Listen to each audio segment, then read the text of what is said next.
Welcome back to Rev'N Garage, and we're going to be working on this 2014 F-150, replacing its stereo system with an EagleNav unit. And that takes us to today's sponsor, EagleNav. EagleNav offers a variety of affordable car radios that are designed to integrate seamlessly with modern technology, keeping drivers connected and in control.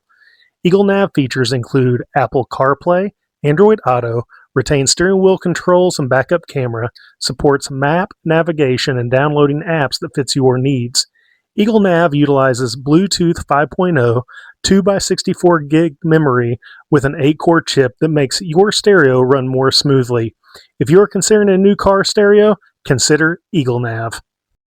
If you're like me, you bought an F-150, you're happy with everything, but the one disappointment that you have is going to be the stereo system. The stereo only has a 4-inch display, does not have navigation, it doesn't have any of the amenities that the new infotainment systems have. So that's what we're going to be replacing today.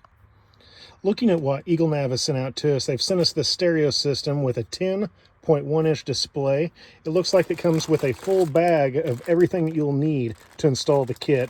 They even sent out what I like is going to be the pry tool here, and that's something that you can always throw back into your toolbox and use later on. It also comes with a very comprehensive install manual. The first thing that we're going to have to do on this install is try to get to the stereo system, which the stereo system's kind of in a spot you don't see any of the bolts or anything there. So what we're going to have to do is first remove this airbag system, and we don't have to take it out, we just have to move it off to the side. But to get to that, we have to undo this glove box. To get to the bolts that are located behind the airbag, we need to open up the glove box, push in each side of the glove box, and it will drop down. That will give us the access to the 3 10mm that are located underneath.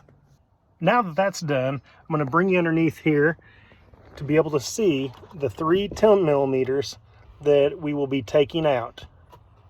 Using a 3/8 impact, you should be able to reach up underneath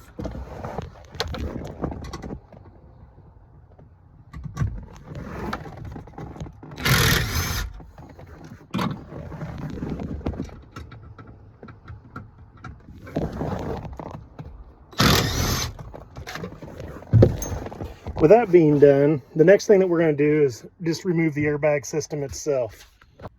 With the 3 bolts removed from the underneath of the glove box for the airbag, we should be able to take our pry tool, start prying underneath, and be able to move the airbag system. With those 3 bolts removed, we'll have access now to the 7mm that's located right behind the airbag.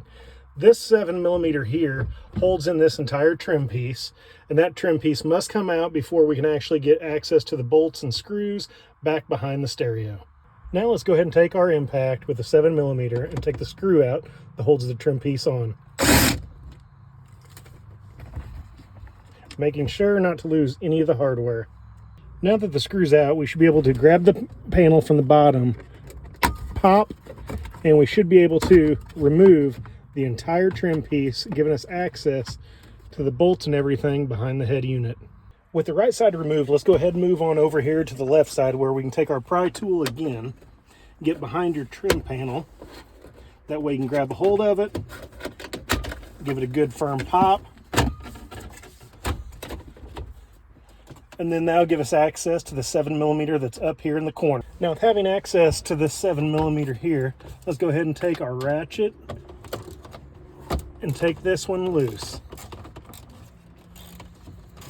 making sure not to drop any of the hardware behind the dash.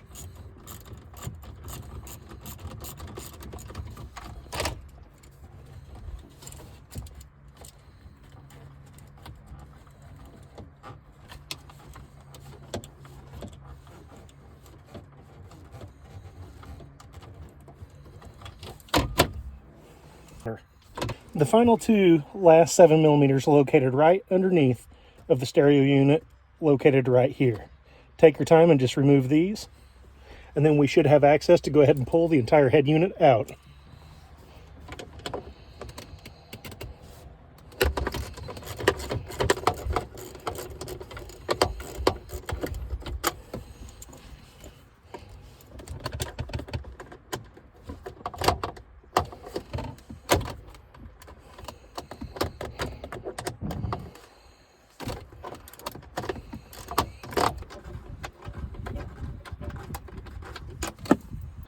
Now you should be able to grab the existing head unit by the top and firmly pull out.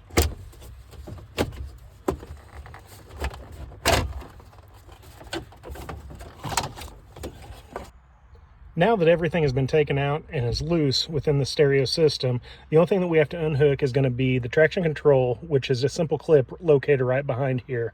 Once that's done, there's another clip down here that connects the climate control, and then you'll be able to remove the entire unit. Once you undo the top connector and the lower connector, the system should remove itself.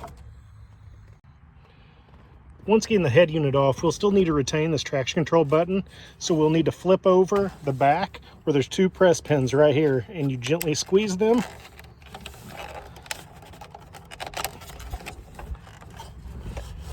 And then the traction control button will come out. Next, what we have to do is take apart the rest of the stereo system. You'll need a 5.5 millimeter. Once again, I'll put that on my impact to take the screen out for the F-150.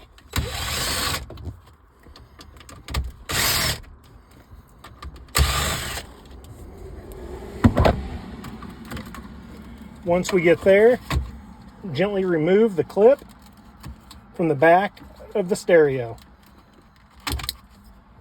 Now we'll go back with our 7 millimeter to remove the brackets.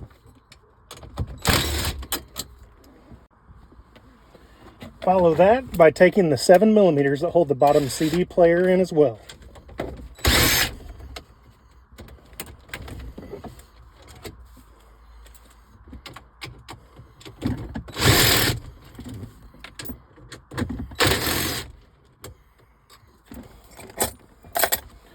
Lastly, a Phillips screw in the back of the head unit.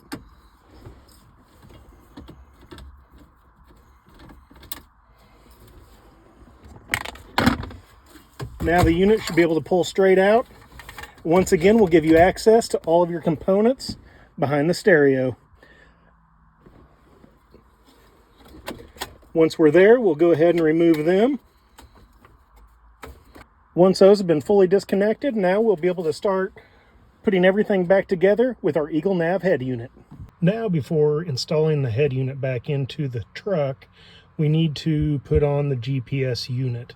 So to do that, we're going to go up here.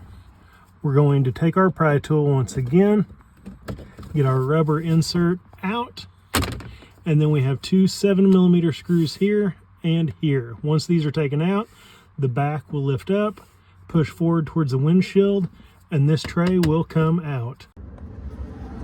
Take our 7 millimeter, go ahead, start unscrewing these screws. Once you're done here, the unit will pull up just like I stated earlier.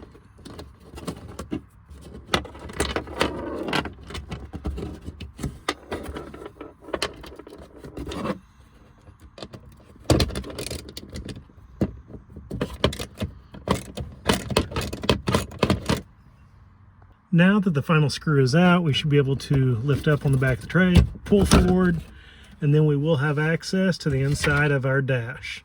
That is where we're going to take our GPS unit, and it does need to be mounted face up. It does have sticky sided tape on it. So we'll take this, mount it. There is a box right here on the inside of the dash, and we're going to mount it right here up on top. It'll stick just right here, and then we'll run our wires through the dash down to where we can have easy access to our head unit. All right, now we do have the GPS unit sent through. I've installed the video plug for the Sync 2 module. Now what we're going to do is move right over here to the back of the stereo. Now that we're at the back of the stereo, it's a very simple plug and play into the devices as needed. One thing I do like about this kit has factory style plugs. So they just plug right into the Ford harness, and we put it together the way that we took it apart. I will see you here in a little bit once we get everything put back together. Before we get too carried away with ourselves, what I do want to do is make sure that everything is working properly before we go ahead and button everything up within the dash. We've got all the plugs simply put together. A few of them you will not be using. Let's go ahead, we'll set it up. Put the key in the ignition, make sure everything works as it should.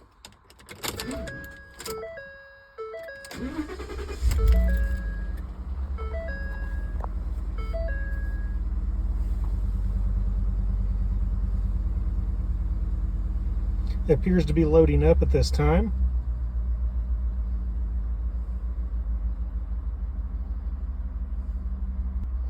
All right, it looks like we're going to be in good shape. We will go ahead and meet you again once we are completely finished putting everything together. Okay, we've got everything buttoned back up here in the truck. The dash is put back together, the stereo's in.